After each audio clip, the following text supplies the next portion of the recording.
आप सभी को प्रभु यीशु मसीह के मधुर और प्रिय नाम में जय मसीह की। मैं आपसे निवेदन करना चाहता हूं कि आप मेरे साथ निकाल लें भजन 27 और परमेश्वर के वचन को हम लोग पढ़ेंगे और ये जीवित परमेश्वर का वचन है, इसीलिए हम इससे आदर देंगे और हम सब लोग अपने स्थानों पर खड़े जाएंगे जब परमेश्वर का वचन आपके सम्मुख पढ़ा जाता है। परमेश्वर के वचन में इस प्रकार से लिखा हुआ है, यहोवा परमेश्वर मेरी ज्योति और मेरा उद्धार है, मैं किस से डरूं। यहोवा मेरे जीवन का दृढ़ ठहरा है, मैं किसका भय खाऊं। जब कुकर्मियों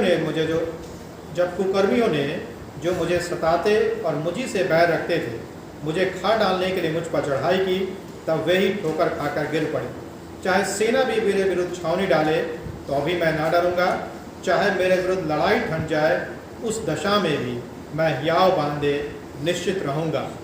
एक बार मैंने यहोवा से मांगा है, उसी के यत्न में लगा रहूंगा कि मैं जीवन भर यहोवा के भवन में रहने पाऊं, जिससे यहोवा की मनोहरता पर दृष्टि लगाए रहूं और उसके मंदिर में ध्यान किया करूं। क्योंकि वह तो मुझे विपत्ति के दिन में अपने मंडप में छिपा रखेगा, अपने तंबू के गुप्त स्थान में वह मुझे छिपा लेगा और चट्टान पर चढ़ाएगा। अब मेरा सिर मेरे चारों ओर के शत्रुओं से ऊंचा होगा और मैं यहोवा के तंबू में जय जयकार के साथ बलिदान चढ़ाऊंगा और उसका भजन गाऊंगा। हे यहोवा, मेरा शब्द सुन, मैं पुकारता हूँ, तू मुझ पर अनुग्रह कर और मुझे उत्तर दे। तूने कहा है, मेरे दर्शन के खोजी हो, इसलिए मेरा मन तुझसे कहता है, हे यहोवा, तेरे दर्शन का मैं खोजी रहूंगा। अपना मुख मुझसे ना छिपा, अपने दास को क्रोध करके ना हटा, तू मेरा सहायक बना है। हे मेरे उद्धार करने वाले परमेश्वर, मुझे त्याग ना दे और मुझे छोड़ ना दे। मेरे माता पिता ने तो मुझे छोड़ दिया है, परंतु यहोवा मुझे संभाल लेगा। हे यहोवा, अपने मार्ग में मेरी अगुवाई कर और मेरे द्रोहियों के कारण मुझको चौरस रास्ते पर ले चल। मुझको मेरे सताने वालों की इच्छा पर ना छोड़, क्योंकि झूठे साक्षी जो उपद्रव करने की धुन में है मेरे विरुद्ध उठे हैं। यदि मुझे विश्वास ना होता कि जीवितों की पृथ्वी पर यहोवा की भलाई को देखूंगा, तो मैं मूर्छित हो जाता। यहोवा की बाट जोता रह, याव बांध और तेरा हृदय दृढ़ है। हाँ, यहोवा की बाट जोता रहे। यह परमेश्वर का जीवित वचन है। आप सब लोग अपने स्थानों पर बैठ सकते हैं। इस वचन को समझने के लिए और जीवन में ग्रहण करने के लिए हम परमेश्वर की बुद्धि और ज्ञान को मांगेंगे। आइए हम प्रार्थना करें।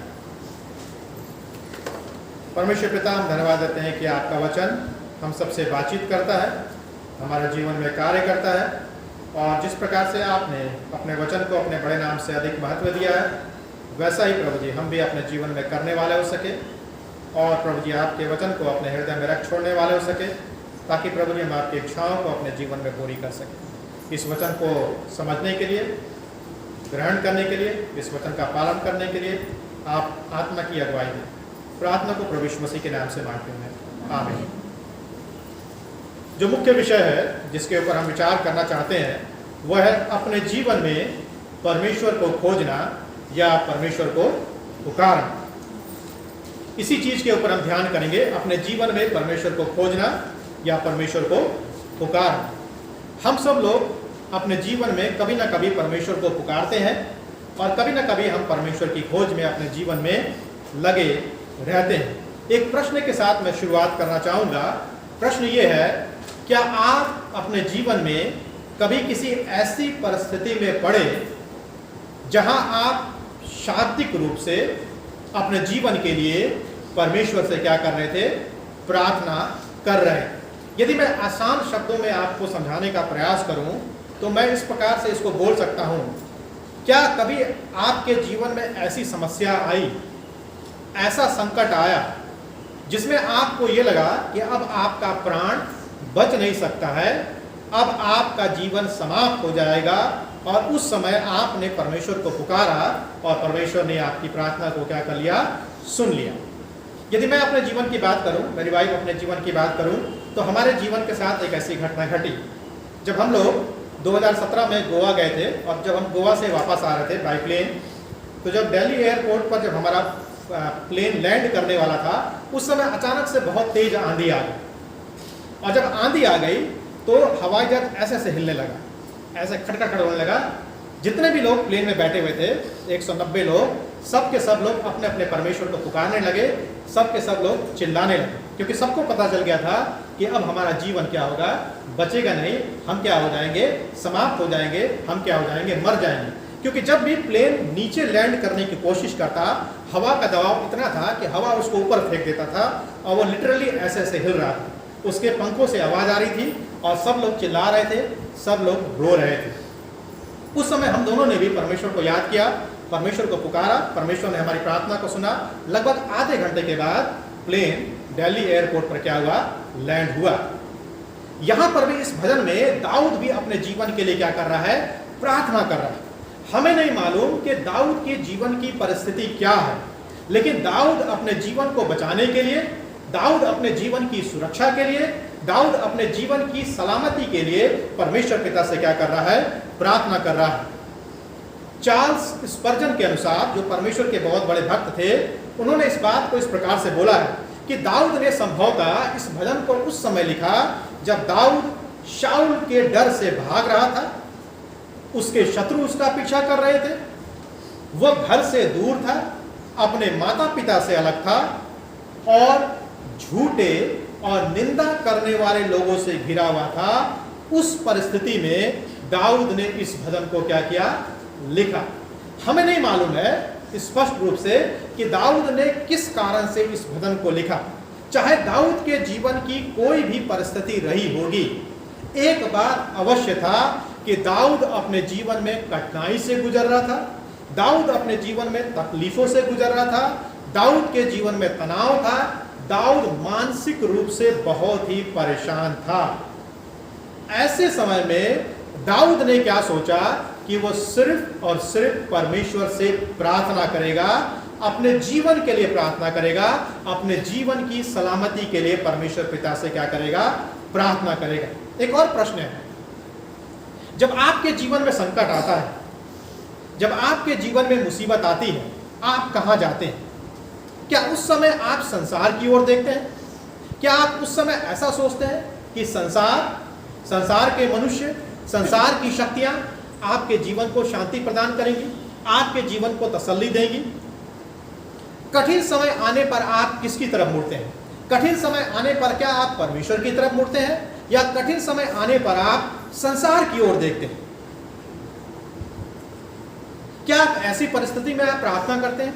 मैं ऐसा विश्वास करता हूं, चाहे हम किसी भी विश्वास के मानने वाले लोग क्यों ना हो, हमारा जीवन जब संकट में पड़ता है, हम उस परमेश्वर की ओर, उस ईश्वर की ओर मुड़ते हैं जिस पर हमारा क्या होता है, विश्वास होता है। लेकिन जो महत्वपूर्ण बात है वो ये है, आप संकट के समय में कैसे प्रार्थना करते हैं। बहुत सारे लोगों के जीवनों की बात करें, बहुत सारे लोग संकट के समय प्रार्थना करने के लिए तैयार नहीं होते हैं। विशेष रूप से हमारे जीवन में वही समय होता है जब हमको परमेश्वर से क्या करनी चाहिए, प्रार्थना करना चाहिए। क्योंकि जब जीवन में संकट नहीं होता है, जब जीवन में समस्याएं नहीं होती है, जब जीवन बड़े आसानी से गुजर रहा होता है, हम में से कोई भी परमेश्वर को याद नहीं करता, हम में से कोई भी परमेश्वर का नाम नहीं लेता। लेकिन जब संकट आती है, उस समय हमको और ज्यादा परमेश्वर को स्मरण करना चाहिए, लेकिन उस समय हम परमेश्वर से प्रार्थना नहीं कर पाते हैं। दाऊद की प्रार्थना हमारे और आपके लिए एक उदाहरण है। संकट के समय में वो भरोसे करता है परमेश्वर पर और विश्वास योग्यता से वो क्या करता है, प्रार्थना करता है। इस भजन के द्वारा से हम इस बात को सीखने का प्रयास करेंगे कि दाऊद जो अपने जीवन के लिए प्रार्थना कर रहा है, उसके जीवन से हम और आप क्या क्या सीख सकते हैं। जो पहली बात है वो इस प्रकार से है, संकट के समय परमेश्वर को पुकारना या खोजना। संकट के समय परमेश्वर को पुकारना या खोजना, 1 से 3 पद के अनुसार। इसमें जो पहली बात है वो इस प्रकार से है, स्मरण रखे कि आपकी सामर्थ, परमेश्वर आपकी सामर्थ है। स्मरण रखे कि परमेश्वर आपकी सामर्थ है। जब भी आपके जीवन में संकट आता है, आपके जीवन किसी समस्याओं से घिरा हुआ है, सबसे पहली बात जो आपको स्मरण करनी है वो यह है, स्मरण करें कि परमेश्वर आपकी क्या है, सामर्थ। दाऊद इस प्रकार से इस भजन की शुरुआत करता है। दाऊद कहता है, यहोवा परमेश्वर मेरी ज्योति, और मेरा उद्धार है, मैं किससे डरूं? मैं किससे डरूं? दाऊद का परमेश्वर के साथ व्यक्तिगत संबंध था। क्या आप और हम बोल सकते हैं कि परमेश्वर मेरी ज्योति है, परमेश्वर मेरा उद्धार है? हाँ, हम और आप बोलते हैं, लेकिन हम कैसे बोलते हैं? जब हम परमेश्वर के वचन को पढ़ते हैं तब हम और आप क्या करते हैं? बोलते हैं, लेकिन उसको अनुभव नहीं करते हैं। हम मुंह से बोलते हैं, 10 बार बोलते हैं, लेकिन हम उसको अपने जीवन में अनुभव नहीं करते हैं। जब तक आप अपने जीवन में अनुभव नहीं करेंगे कि परमेश्वर आपकी ज्योति है, परमेश्वर आपका उद्धार है, ये शब्द आपके जीवन में कतई कार्य नहीं करेगा, कतई कार्य नहीं करेगा। नए नियम को जब हम पढ़ते हैं, नए नियम में प्रभु यीशु मसीह ने बहुत सारे लोगों से बोला, क्या तू विश्वास करता है? क्या तू विश्वास करती है? जब उन लोगों ने बोला हाँ मैं विश्वास करता हूं, हाँ मैं विश्वास करती हूं, तब परमेश्वर का आश्चर्य कर्म उनके जीवन में होने पाया। यदि आप इसको 100 बार भी पढ़ ले, 1000 बार भी पढ़ ले, दिन में कितनी बार भी पढ़ ले, लेकिन यदि ये आपके जीवन का अनुभव नहीं है तो इसको बोलने से कोई भी फायदा नहीं होगा। दाऊद के कहने का तात्पर्य है कि परमेश्वर सक्षम है आपको हानि से बचाने में और आपको छुटकारा देने में। दाऊद इसलिए भयभीत नहीं था क्योंकि उसके पास उसकी सुरक्षा के लिए एक सुरक्षित जगह थी। फिर से एक प्रश्न है, कौन और क्या आपके जीवन की सामर्थ है? कौन और क्या आपके जीवन की सामर्थ है? आपका धन, आपकी संपत्ति, आपके माता पिता, आपका परिवार, आपका एजुकेशन, वे लोग जिनका आपके जीवन में बहुत ज्यादा प्रभाव है, क्या वो आपके जीवन की सामर्थ है? क्या वो आपकी सहायता कर सकते हैं? क्या वो आपकी मदद कर सकते हैं? नहीं, मनुष्य तो कतई हमारी मदद नहीं कर सकता है, क्योंकि मनुष्य तो धोखा देने वाला है। यदि मनुष्य मदद करने लग जाए तो फिर जीवन में समस्याएं क्यों होंगी? आज हमारे परिवार बिखरे हुए क्यों हैं? आज हमारे परिवारों में एकता क्यों नहीं? आप कोई भी परिवार उठाकर देख लीजिए, हर परिवार में समस्या है, और समस्या का सबसे बड़ा जड़ पैसा, समस्या का सबसे बड़ा जड़ और सारी चीजें हो सकती हैं। दाऊद के लिए संकट के समय में जो प्रार्थना थी और जो प्रार्थना में जो रहस्य था वो ये था कि उसका परमेश्वर उसका व्यक्तिगत परमेश्वर था, वह उसकी ज्योति और उद्धार था, उसके जीवन का वो दृढ़ गढ़ था। याद रखें, संकट के समय में यदि परमेश्वर आपकी सामर्थ है, परमेश्वर आपकी ज्योति है, परमेश्वर आपका उद्धार है, आप परमेश्वर को पुकारेंगे, परमेश्वर आपकी सुनेगा। तभी तो भजनकार इस प्रकार से बोलता है, संकट के समय में अति सहज से मिलने वाला वो क्या है? परमेश्वर है। मनुष्य नहीं मिलेगा संकट के समय में। आपकी मुसीबत के समय में मनुष्य नहीं मिलेगा।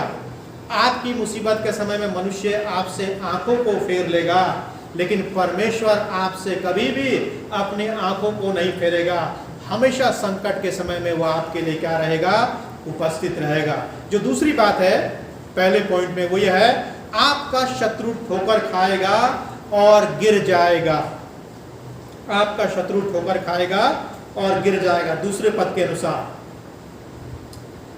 दूसरा कारण कि क्यों दाऊद परमेश्वर के ऊपर या प्रार्थना के ऊपर निर्भर था, क्योंकि उसको मालूम था कि वो अपने जीवन की परिस्थितियों पर जय को प्राप्त करेगा।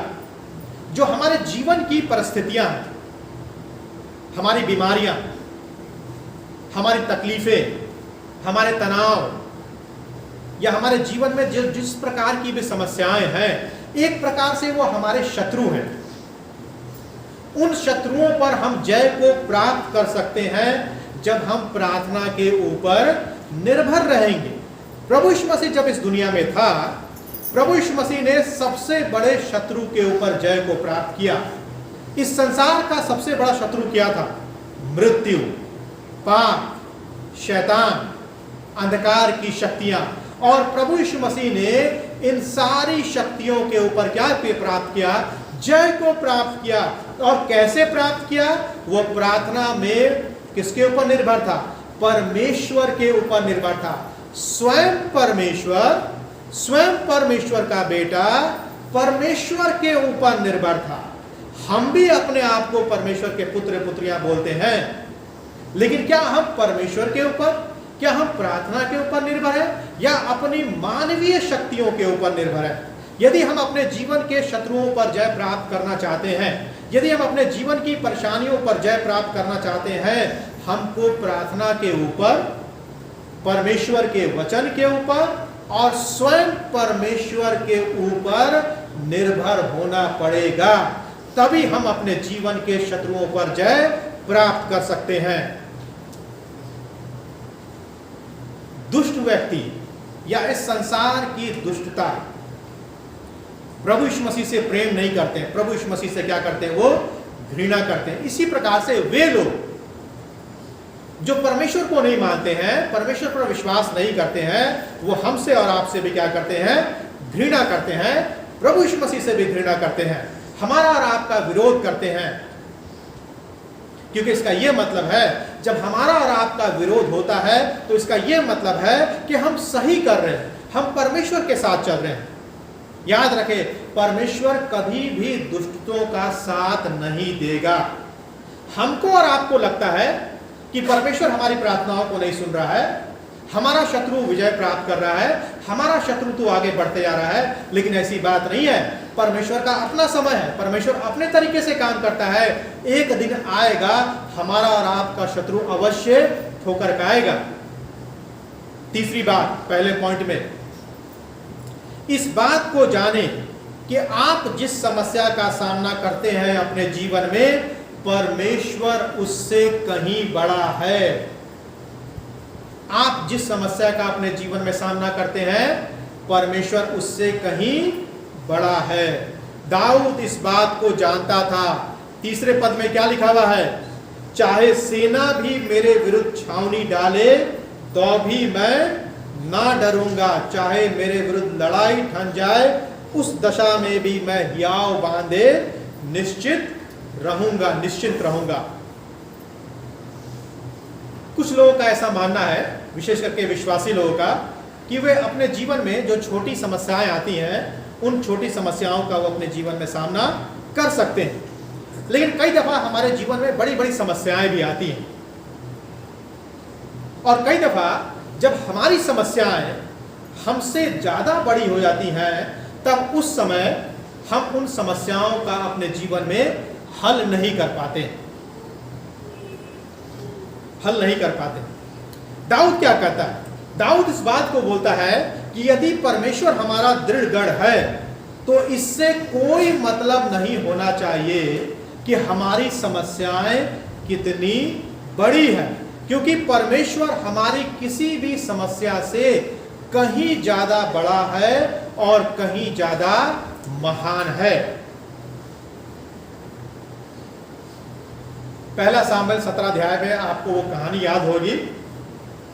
एक तरफ फलस्ती लोग थे, एक तरफ इजरायली लोग, बीच में खाई थी, दोनों तरफ लोग थे। एक तरफ परमेश्वर के लोग थे, एक तरफ परमेश्वर के लोग नहीं थे, यानी वे लोग जो परमेश्वर को नहीं मानते थे। दोनों लोग लड़ाई के लिए तैयार थे, लेकिन कोई भी लोग आक्रमण नहीं कर रहा था, और खास करके परमेश्वर के लोग आक्रमण नहीं कर रहे थे। 40 दिन लग गए परमेश्वर के लोगों को आक्रमण करने में, क्योंकि परमेश्वर के लोगों ने सामने क्या देखा कि उनके सामने तो कौन है? गोलियत खड़ा हुआ है, एक दानव खड़ा हुआ है जिसकी लंबाई 9 फीट 5 इंच है, यानी इस छत के बराबर, लगभग इस छत के बराबर इतना लंबा व्यक्ति है उनके सामने खड़ा हुआ है। 40 दिन लग गए, क्योंकि उन्होंने किसको देखा? उन्होंने समस्या को देखा, अपने आंखों के दृष्टिकोण से उन्होंने समस्या को देखा। लेकिन वही समस्या को जब दाऊद ने देखा, तब दाऊद के नजर में वो समस्या नहीं थी, लेकिन दाऊद ने किसको देखा? समाधान को देखा। क्योंकि दाऊद ने किसके दृष्टिकोण से देखा? दाऊद ने परमेश्वर के दृष्टिकोण से देखा।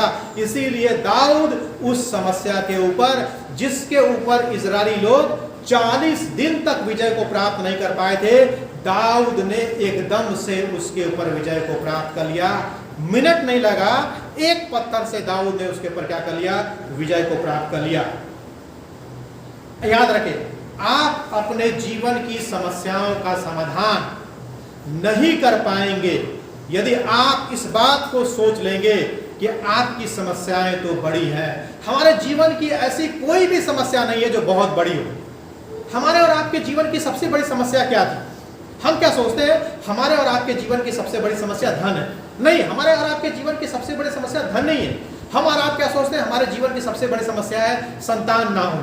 हम सोचते हैं कि हमारे जीवन में संतान नहीं है तो हमारी सबसे बड़ी समस्या। नहीं, हमारे जीवन की सबसे बड़ी समस्या वो नहीं है। हम क्या सोचते हैं कि हमारे बच्चों का शादी नहीं हुआ है, वो हमारे जीवन की सबसे बड़ी समस्या है। हमारे बच्चों ने एजुकेशन को प्राप्त नहीं किया है, वो हमारे जीवन की सबसे बड़ी समस्या। नहीं, हमारे जीवन की सबसे बड़ी समस्या पाप की समस्या थी। इससे बड़ी समस्या ना तो कोई थी, ना कोई है और ना कोई हो सकती है।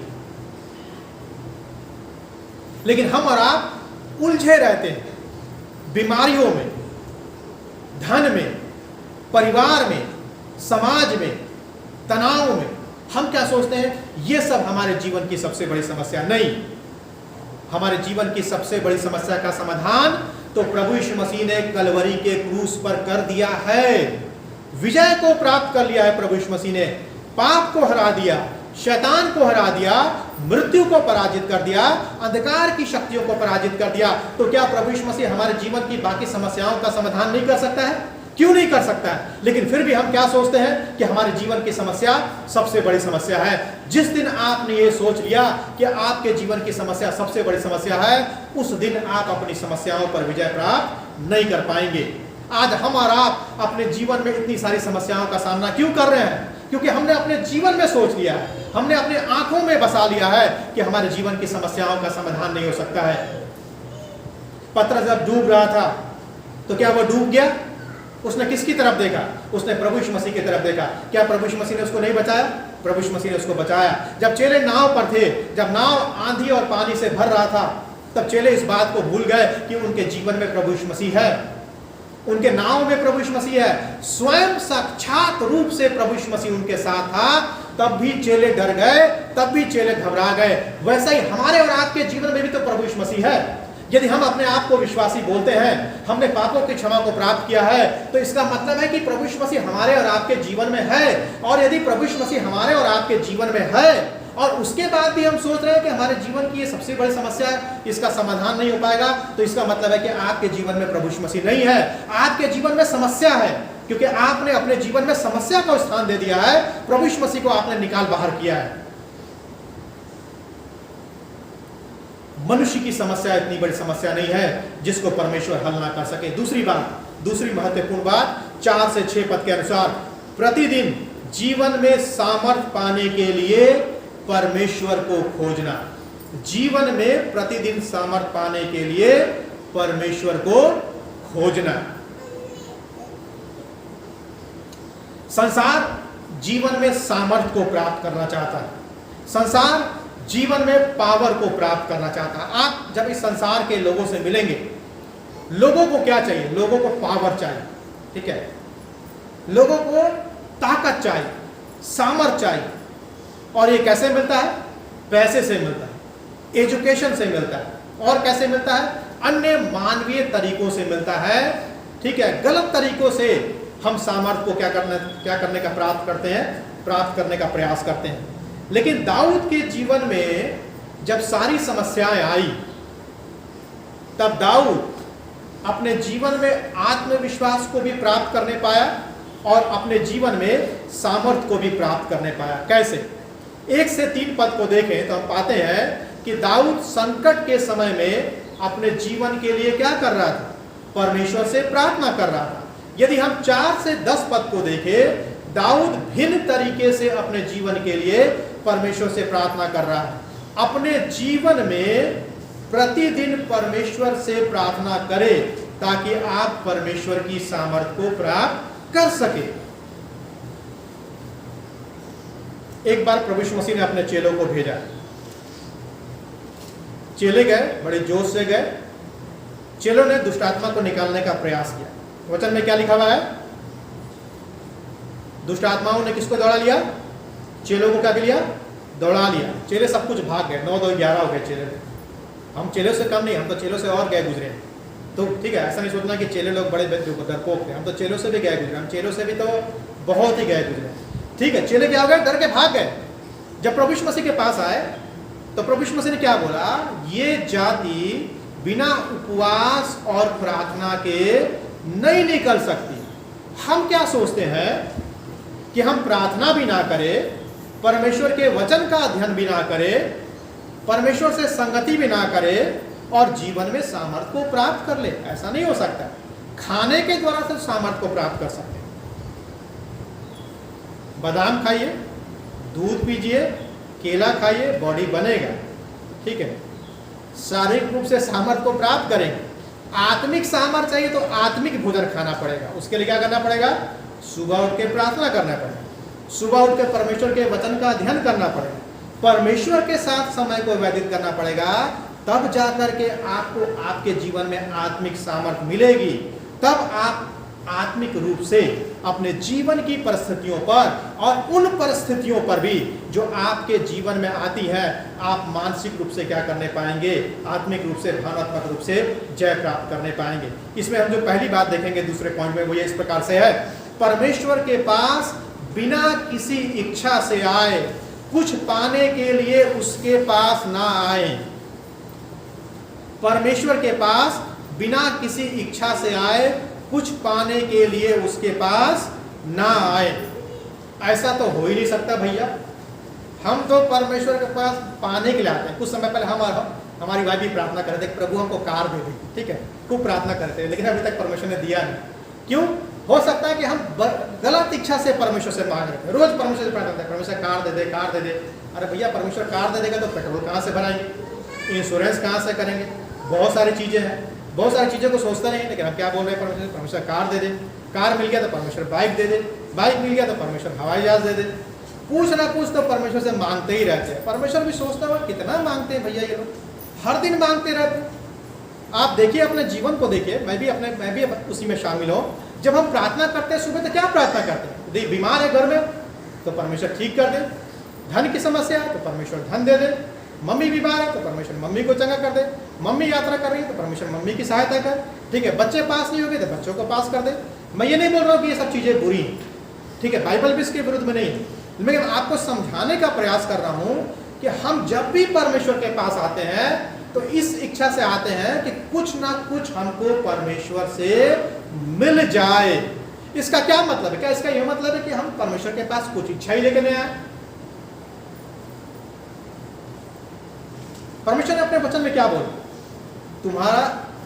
तुम्हारा देने वाला तुम्हारे मांगने से पहले जानता है कि तुम्हारी क्या क्या आवश्यकता है। हमें पहले उन चीजों को मांगना है जो चीज परमेश्वर चाहता है कि हमारे और आपके जीवन में हो। लेकिन हम वो चाहते हैं कि हम परमेश्वर से वो मांगे जो हमारी इच्छा है।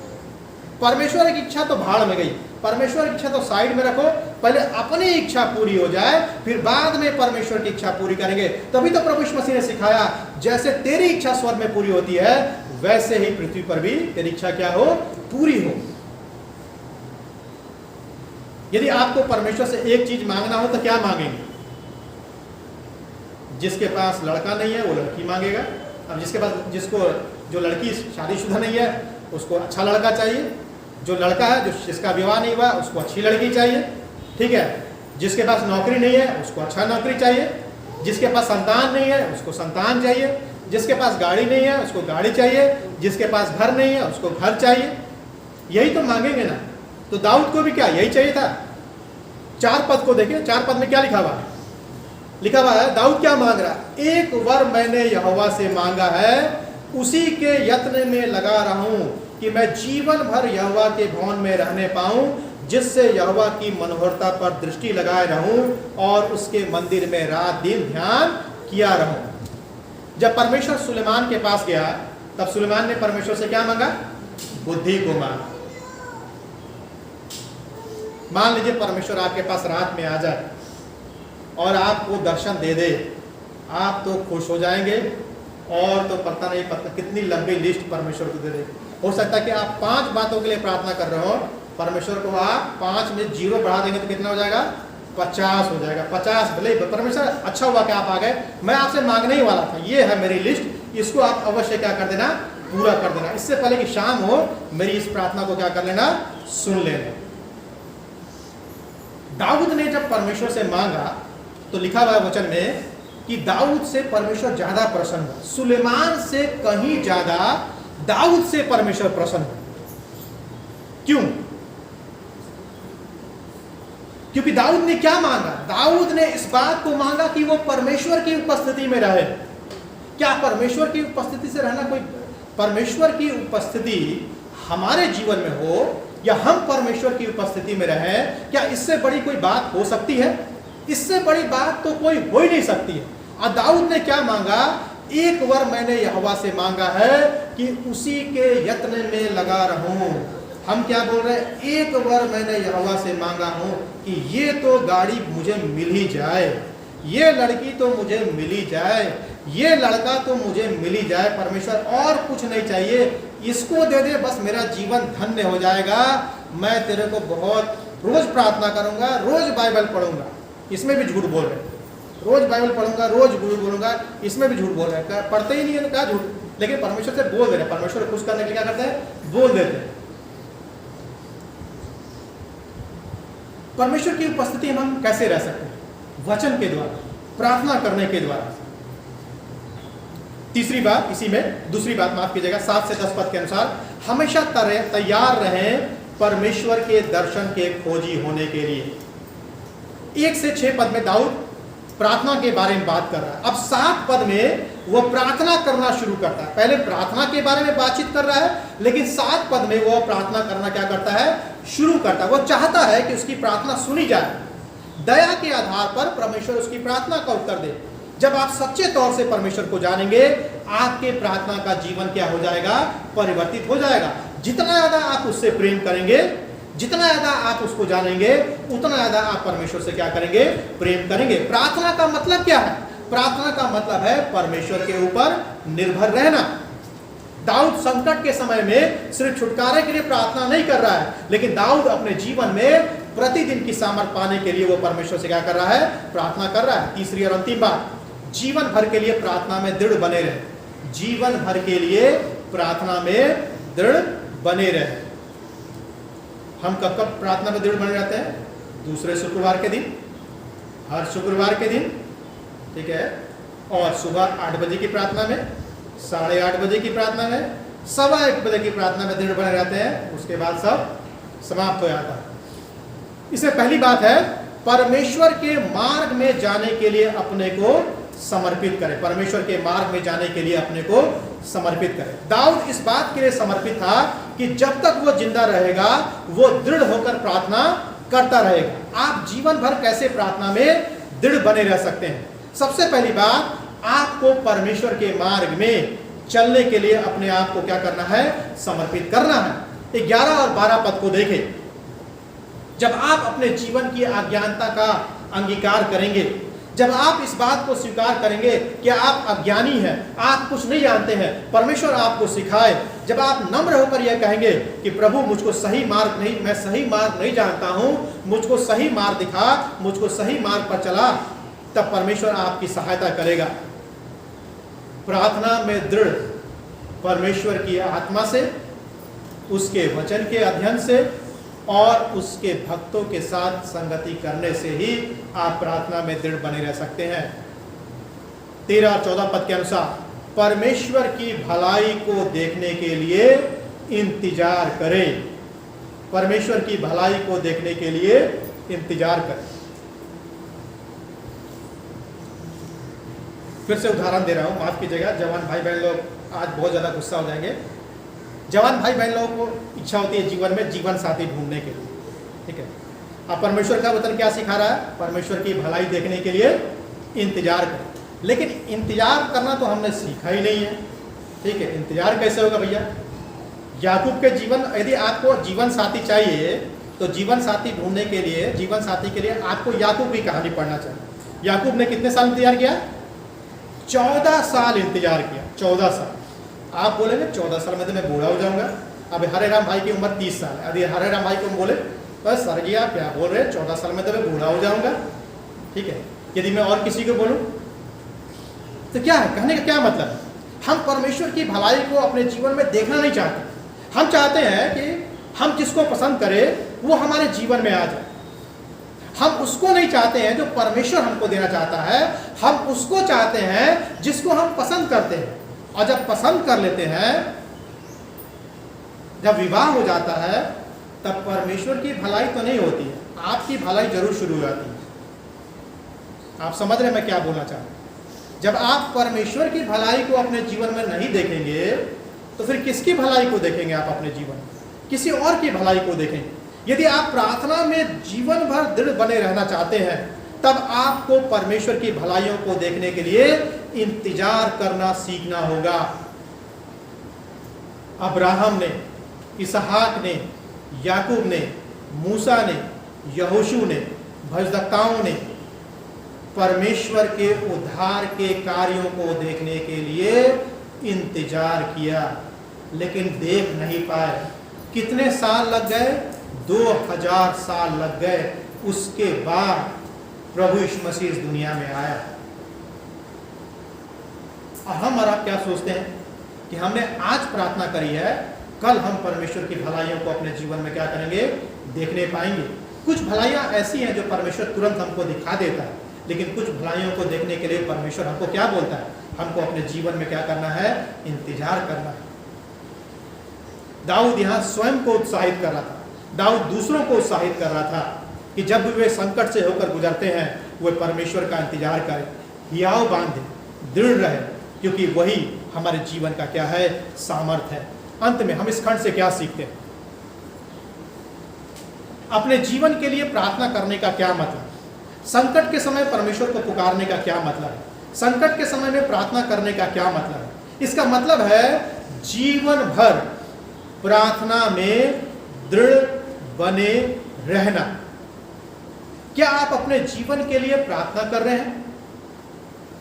यदि आप अपने जीवन के लिए प्रार्थना कर रहे हैं, यदि आप ऐसा कर रहे हैं, तो आप दाऊद के समान अपने आत्मविश्वास को जो इस भजन में देखने को मिलता है उसे देखने पाएंगे। प्रभु यीशु मसीह का जीवन, प्रभु यीशु मसीह जब इस दुनिया में थे, प्रभु यीशु मसीह प्रार्थना में दृढ़ बना रहा। मैंने आपको बताया, बार बार बताया है कि प्रभु यीशु मसीह के जीवन का शुरुआत प्रार्थना से हुआ और प्रभु यीशु मसीह के जीवन का अंत कलवरी के क्रूस पर किससे हुआ? प्रार्थना से हुआ। प्रभु यीशु मसीह की सबसे लंबी प्रार्थना का वर्णन हम यूहन्ना रचित सुसमाचार के 17वें अध्याय में पाते हैं। लेकिन इसका यह मतलब नहीं है कि प्रभु यीशु मसीह ने इससे लंबी लंबी प्रार्थनाएं नहीं करी। प्रभु यीशु मसीह जब अपने जीवन में संकट में था, जब प्रभु यीशु मसीह अपने जीवन में मुसीबत में था, संकट के समय में प्रभु यीशु मसीह ने किसको पुकारा? परमेश्वर को पुकारा। परमेश्वर ने उसकी सहायता किया, परमेश्वर ने उसकी मदद किया। हमको और आपको भी संकट के समय में परमेश्वर को पुकारने की आवश्यकता है। मैंने आपको पहले भी बताया था, हम मसीह लोग, विश्वासी लोग सबसे ज्यादा किस पर विश्वास करते हैं? प्रार्थना पर विश्वास करते हैं, सबसे ज्यादा प्रार्थना पर विश्वास करते हैं।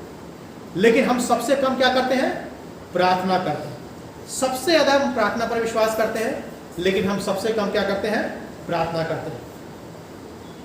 मैं आपको उत्साहित करना चाहता हूं, आज से आप अपने जीवन में प्रार्थना करना शुरू करें।